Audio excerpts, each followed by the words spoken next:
गुरुवे नमः। नमस्कार दोस्तों, गुरु ज्ञान सागर के इस मंच पे आप सभी का हार्दिक अभिनंदन है। साप्ताहिक राशिफल की श्रृंखला में आज हम आपके बीच वृश्चिक राशि वालों का साप्ताहिक राशिफल साझा करेंगे और ये राशिफल 27 मार्च से लेकर और 2 अप्रैल के लिए तैयार किया गया है।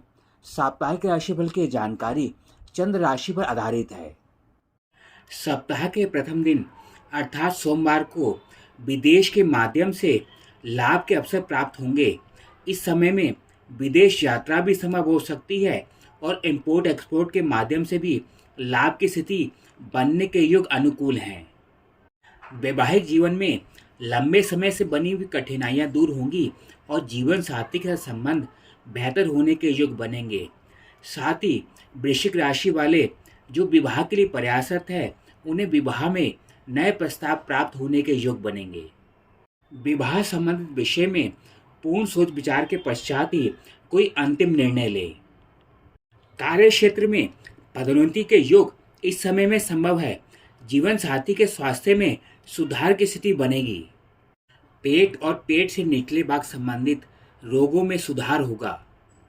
28 मार्च की प्रातःकाल से लेकर और 30 मार्च की सायकाल तक का समय, यह समय भी आपको अनुकूल फल प्रदान करेगा।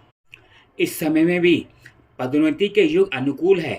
कार्य क्षेत्र में कुछ परिवर्तन करना चाहते हैं तो सावधानी पूर्वक निर्णय लें। धन संचय के योग इस समय में अनुकूल रहेंगे। प्रॉपर्टी संबंधित विषयों में अगर आप कोई खरीदना या बेचने की स्थिति प्रयास कर रहे हैं तो सावधानी पूर्वक निर्णय लेने का प्रयास करें।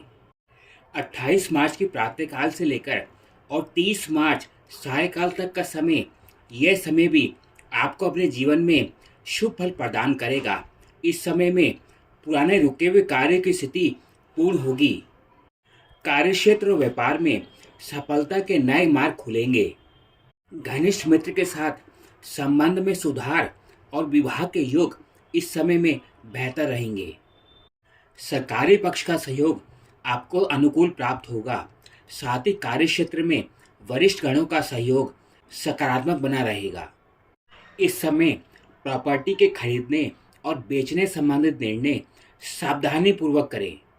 कार्य क्षेत्र संबंधित महत्वपूर्ण निर्णय वरिष्ठ गणों से सलाह के पश्चात ही करें और उनके साथ अनावश्यक वाद विवाद से बचने का प्रयास करें। इस समय माता के स्वास्थ्य को लेकर कुछ चिंताएं संभव हो सकती हैं। सभी वृश्चिक राशि वालों से एक अनुरोध, चैनल में आप नए या पुराने जिस रूप में जुड़े हैं और अभी तक आपने चैनल को सब्सक्राइब नहीं किया है तो चैनल को सब्सक्राइब करना ना भूलें और बेल आइकन में ऑल का बटन अवश्य दबाएं। 30 मार्च सायकाल से लेकर और 1 अप्रैल तक का समय, इस समय में विदेश यात्रा के माध्यम से लाभ के संकेत बनेंगे। साथ ही इंपोर्ट एक्सपोर्ट की स्थिति भी इस समय में सकारात्मक बनी रहेगी। इस समय किसी पारिवारिक यात्रा के योग भी संभव हो सकते हैं। माता के स्वास्थ्य में लाभ की स्थिति प्राप्त होगी। साथ ही उनके कारण कुछ महत्वपूर्ण सफलताएं प्राप्त हो सकती हैं। इस समय में आपको फॉरेन एक्सचेंज, फॉरेन ट्रेडिंग और शेयर मार्केट के माध्यम से लाभ के योग अनुकूल संभव हैं। किसी इंटरव्यू या परीक्षा की तैयारी कर रहे हैं, इस समय में सफलता के योग अनुकूल हैं। सरकारी पक्ष का सहयोग बेहतर रहेगा। पिता का सहयोग पहले की अपेक्षा बेहतर रहेगा। संतान के शिक्षा और स्वास्थ्य को लेकर बनी चिंताएं दूर होंगी। इस समय में भूमि संपत्ति वाहन के सुख प्राप्त होने के योग बनेंगे। सप्ताह के अंतिम दिन कार्य क्षेत्र में परिवर्तन के योग अनुकूल बनेंगे। लाभ के अवसर पहले की अपेक्षा बेहतर बनेंगे। कार्य क्षेत्र में वरिष्ठ गणों का सहयोग बेहतर होगा। अगर आप कुछ परिवर्तन का प्रयास कर रहे हैं तो यह समय उसके लिए अनुकूल है। कार्य क्षेत्र में आपके प्रयास आपके मान सम्मान में वृद्धि करने का कार्य करेंगे। संतान अगर आपसे दूर शिक्षा प्राप्त कर रही हैं तो उसे मिलने के अवसर प्राप्त होंगे। साथ ही शिक्षा को लेकर बनी चिंताएं दूर होंगी।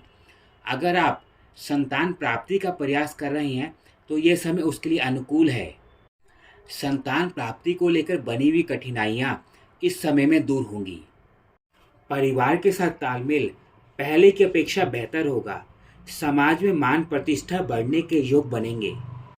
उच्च शिक्षा के योग इस समय में आपके लिए अनुकूल रहेंगे। एलर्जी या इन्फेक्शन के कारण इस सप्ताह स्वास्थ्य में कुछ कठिनाइयां आ सकती हैं। उपाय के तौर पर बुध के बीज मंत्र का जाप नियमित करें। साप्ताहिक राशिफल की जानकारी के विषय में अपनी राय लिखकर अवश्य भेजें। अगर आप अपनी जन्म कुंडली की व्यक्तिगत जानकारी प्राप्त करना चाहते हैं तो संस्थान का सामान्य शुल्क देकर वह जानकारी आप हमसे व्हाट्सएप नंबर के माध्यम से प्राप्त कर सकते हैं। इन्हीं शब्दों के साथ मैं अपनी वाणी को विराम देता हूँ। नमस्कार।